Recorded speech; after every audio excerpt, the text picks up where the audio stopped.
The Sentry Project, a secret government experiment designed to create the strongest hero on the planet, and to finally make a replacement for the Avengers. Bob Reynolds was the only successful test, and finally accomplished the goal Ock set out to do. But this begs a question: did they do it? Did they make a hero that is actually stronger than the Avengers? Valentina sure thinks so. She even expressed this to the Thunderbolts herself. But is she correct? Say that instead of the new Avengers going to fight Bob, it was the original Avengers instead. Could Sentry still win, or would the other Avengers manage to turn the tables? Let's find out. The Avengers are a team of people organized by Nick Fury and S.H.I.E.L.D. and inspired by Captain Marvel. The idea was to bring together a group of remarkable people that could stop the threats that humanity couldn't. Now, questions do start to arise when you talk about the Avengers, mainly what members you will be using. For this video, we will only be using heroes that were officially recruited members of the Avengers in lore as of Endgame.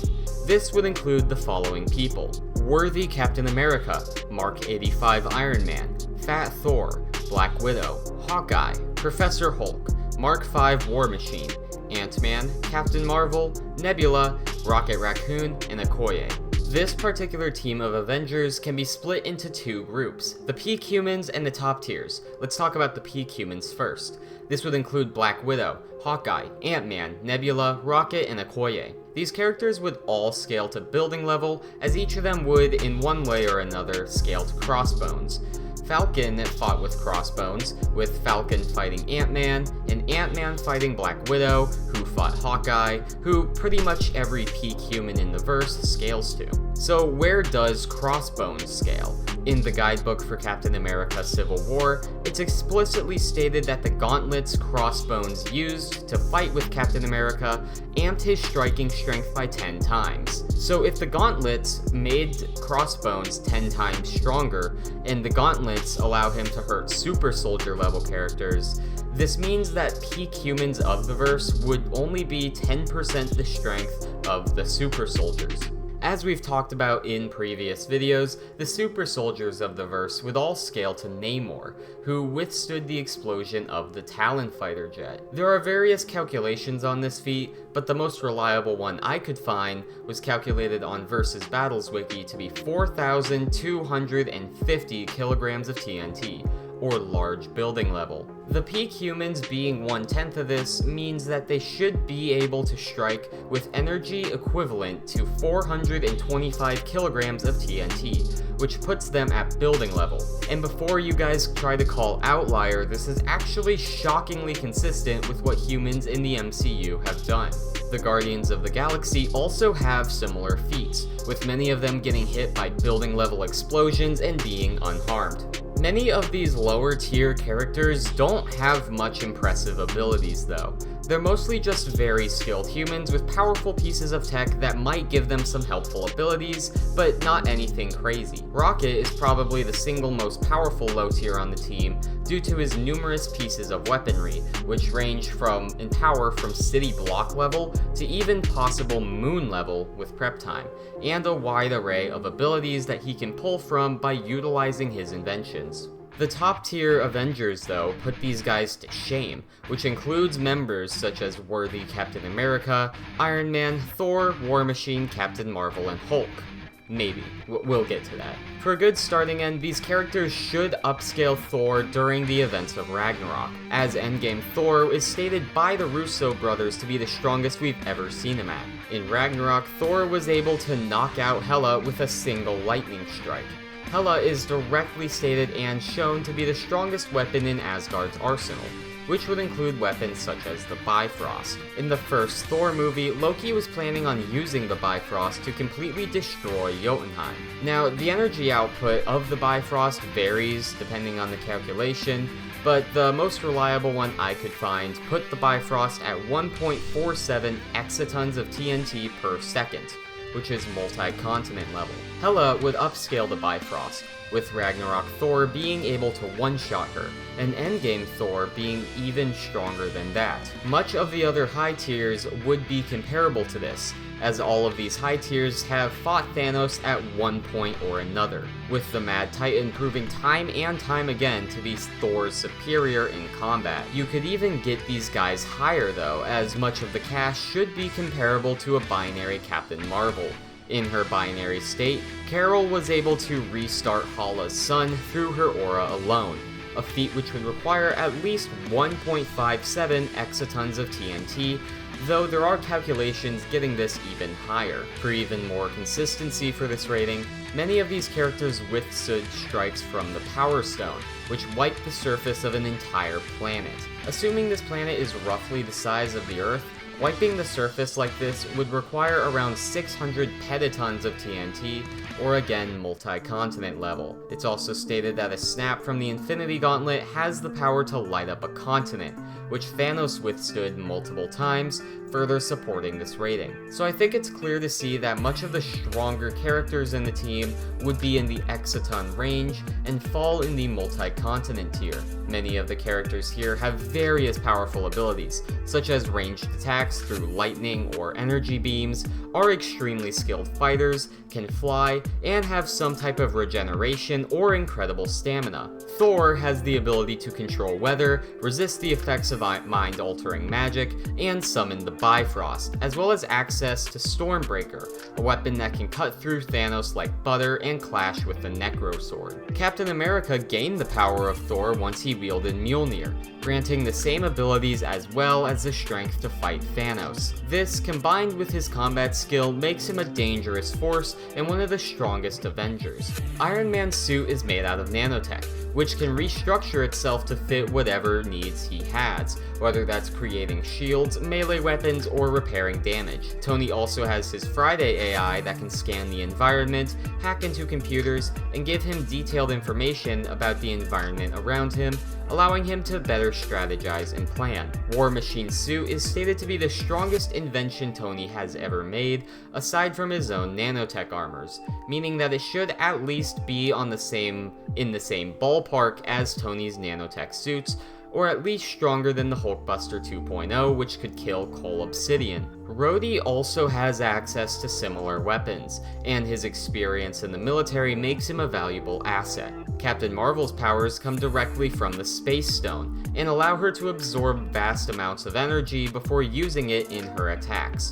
She can also fly faster than light when in a vacuum, and even overpower the Mad Titan himself, who had to rely on the Power Stone in order to take her down. As a team, the Avengers are very tight-knit, with many of these members having known each other for years and working together on various complex missions. The team themselves also have access to a frickin' time machine and a goddamn Infinity Gauntlet, as well as an untold amount of resources from whatever's left at S.H.I.E.L.D., Tony's businesses, and whatever lab resources Banner has. The team also has Mjolnir, which can be wielded by anyone worthy, though the only two worthy people we know of are Thor and Steve. Honestly, the only weakness of this team is that it doesn't include some of the more powerful heroes of the verse, such as Wanda Maximoff, Doctor Strange, and some of the Guardians. The Sentry, a hero made by Ox to replace the Avengers, and though it required many failed experiments and multiple deaths, one finally managed to work. Bob Reynolds, a seemingly normal man with some emotional issues, he was granted incredible power through his experimenting, finally becoming the hero Ox had sacrificed so much for. When it comes to stats, we know that at bare minimum, super soldier level characters are complete jokes to him. Sentry managed to effortlessly overpower Bucky's metal arm, which even Captain America couldn't do. This means that Sentry scales so cartoonishly above super soldier level that it's kind of ridiculous. For something way more impressive, Sentry was able to superheat, damage, and even rip off Bucky's metal arm. Now, this doesn't seem like a super notable feat until you realize that this arm is made out of vibranium. You know, the same stuff that Captain America's shield is made of. The same stuff that Thanos required multiple full-powered swings from his sword just to slowly start chipping away at. So something that took Thanos multiple full-powered strikes only took Sentry a wave of his hand. So we know at minimum, Sentry is upscaling the value of vibranium substantially. This is actually further supported by the fact that Madeline Stillwell claims that Sentry is stronger than all of the Avengers rolled into one. At this point in time, Thor had increased his strength drastically, training to get his godlike physique back and making him even stronger than he was during Endgame, where he was at his supposed peak. Assuming Sentry is even somewhat comparable to this Thor would already put him well above many of the post-Awakening level characters. And this doesn't even account for who Madeline Stillwell considers an Avenger. But Sentry can get even more ridiculous. It's stated in some of the Sentry files that he has the power of 1,000 exploding suns. A sun exploding is known as a supernova, with most supernovas releasing one foe of energy. This means that Sentry should, in theory, be able to hit with 1 kilofoe of energy, which is enough energy to destroy an entire solar system multiple times over. But Sentry is more than just a physical powerhouse, as much of his strength comes from his crazy abilities. Sentry's main power is telekinesis, which allows him to lift and throw objects with his mind, reflect attacks back at people, and create small shockwaves. He can superheat objects, see invisible opponents, and interact with Ghost while she's actively phasing. He can fly, somewhat manipulate technology, create after images, and even control matter to a degree. However, one of his more broken abilities is his power to make you relive your worst nightmares. By physically touching someone, he can send them into a trance-like state where they relive their worst memories. But he can only do this when he has extended physical contact with someone. But Bob's real power doesn't come from his Sentry form, it comes from his Void form. You see, Bob's power entirely relies on his emotional state. The Sentry is who he turns into when his mental health is at its best, when he's fully confident in himself and feels strong. However, when his mental health drops or he becomes unstable, he turns into the Void, a dark figure bent on destruction. The Void shares similar abilities to Sentry, but is drastically more powerful. Not only does he not have a physical form that can be attacked, thus making any solid objects go through him, but his mental abilities also skyrocket. The Void can create huge shadows that can cover entire cities.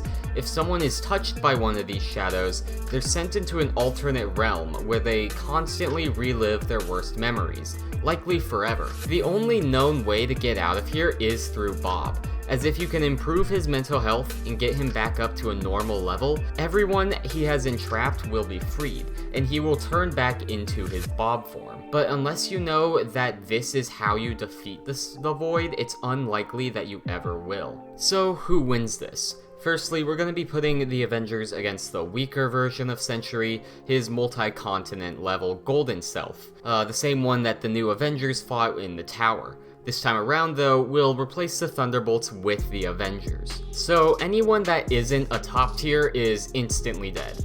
They're not going to be able to do anything to Sentry and just serve as complete cannon fodder. It would be just like Sentry versus the new Avengers all over again. So this is just going to be the heavy hitters against Sentry. And Sentry is probably going to be the most difficult opponent they've ever faced. Thanos, who was able to throw around Thor, Captain America, and Iron Man at once, had extreme difficulty breaking vibranium, while Sentry could rip it apart without issue. He's also stated to be stronger than the current Avengers, who have jumped pretty heavily in strength since their appearances in Endgame, so Sentry is going to have a hefty strength edge still, even against the stronger characters. But this probably won't be as big of an issue as you might think, mainly due to Thor and his axe Stormbreaker. Stormbreaker is insanely powerful, able to cut right through Thanos without issue, with Thanos himself even implying that had Thor gone for the head,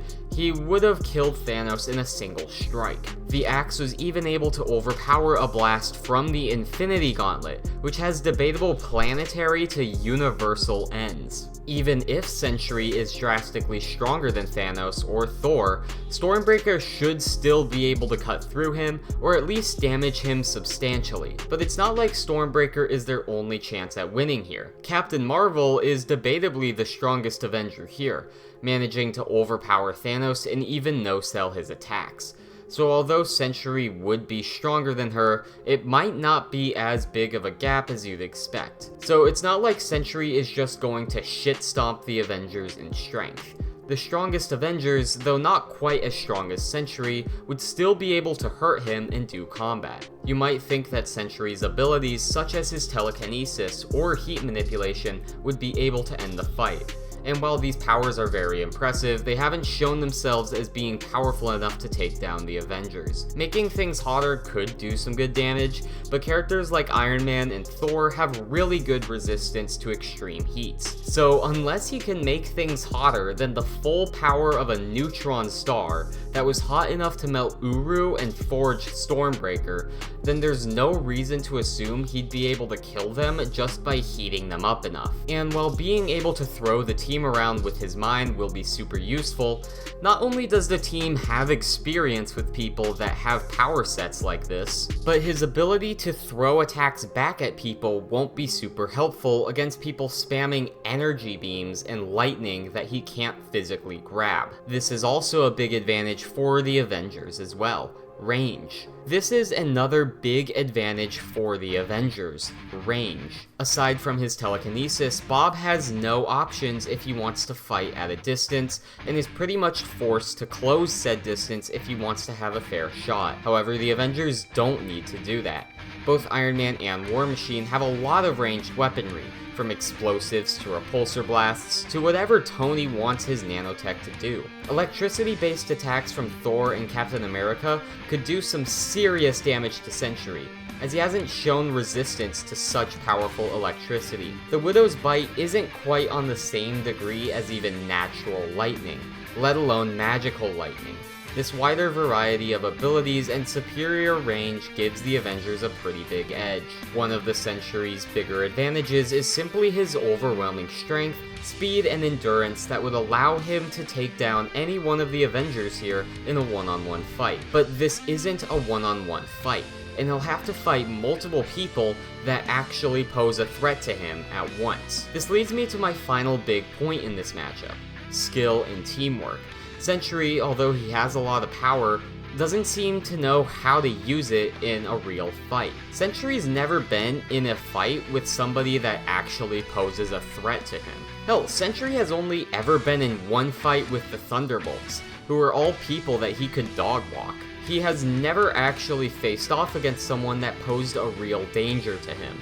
Meanwhile, the Avengers have faced multiple opponents similar in strength to Sentry, have similar abilities and powers, and have managed to come out on top each and every time. These guys not only have experience in a lot of high-stake fights, but actual high-level training and skill.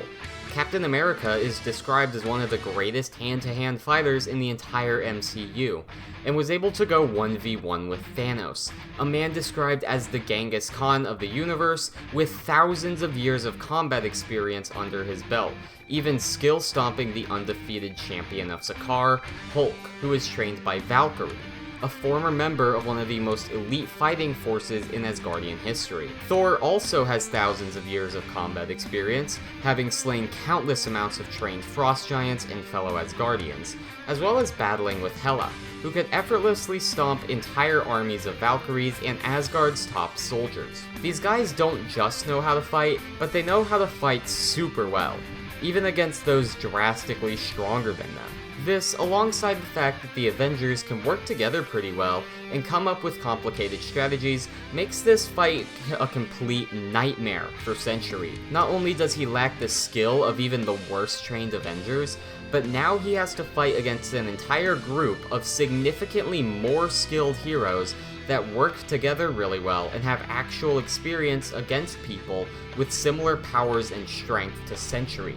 This all leads me to believe that the Avengers are winning this match, though with very high difficulty. Their skill, teamwork, experience, range, and relatively comparable strength is simply just too much for Sentry to handle. Sentry, though he is crazy strong and has a lot of potential, just hasn't shown us anything too impressive yet. We haven't seen him at his strongest or when his full potential is unleashed. And with time, he's almost certainly going to get stronger and prove himself to be an above Avengers level threat. But from what we know right now, he simply just doesn't have the training nor the powers to take down the Earth's mightiest heroes. But what if Bob activates the Void? Could the Avengers still take him down? No, probably not. And the answer is unfortunately simple. There's just nothing the Avengers can do here. None of them have demonstrated the ability to interact with or harm opponents that don't have a physical body. Any attacks the Avengers try to throw, whether that be a punch or a ranged attack, would just go straight through the Void. You really can't do anything to a being that doesn't have a physical body you can interact with. They also simply have no way to counter the Void's shadow ability. When touched by the Void's shadow, all of the Avengers are instantly thrown into the Void's pocket reality, where they relive their worst nightmares. Not only would the Avengers not start knowing this ability, thus meaning that all of them get teleported away pretty much instantly, but the Avengers have a record of not doing so well against mind-based attacks like this. In Age of Ultron, Scarlet Witch was able to wipe out almost all of the Avengers through her simple mind attacks.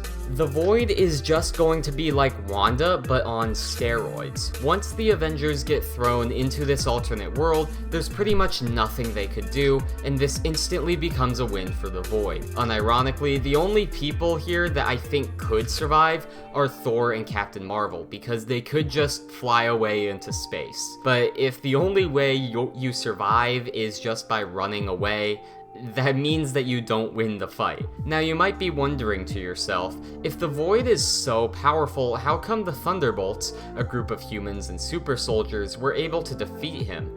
Shouldn't the Avengers be capable of the same? And no, not really.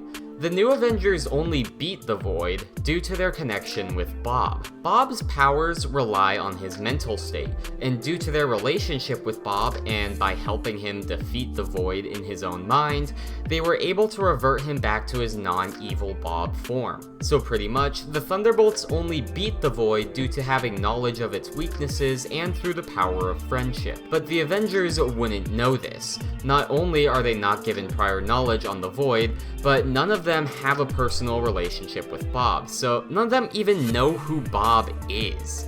So they're not gonna be able to help him snap out of it. Honestly, completely unironically, I think the only chance the Avengers have is if Natasha can somehow break out of her own little realm and meet Bob. And if she reminds him of Yelena, she might be able to get through to him and could revert him back. Unironically, I think that's the only shot the Avengers have. But if Natasha can't escape from her little part of the Void, or can't successfully rizz up her sister's boy toy, then I just don't see a way for the Avengers to win. They simply just don't have counters to getting thrown into the Void, and they wouldn't be able or even know how to escape.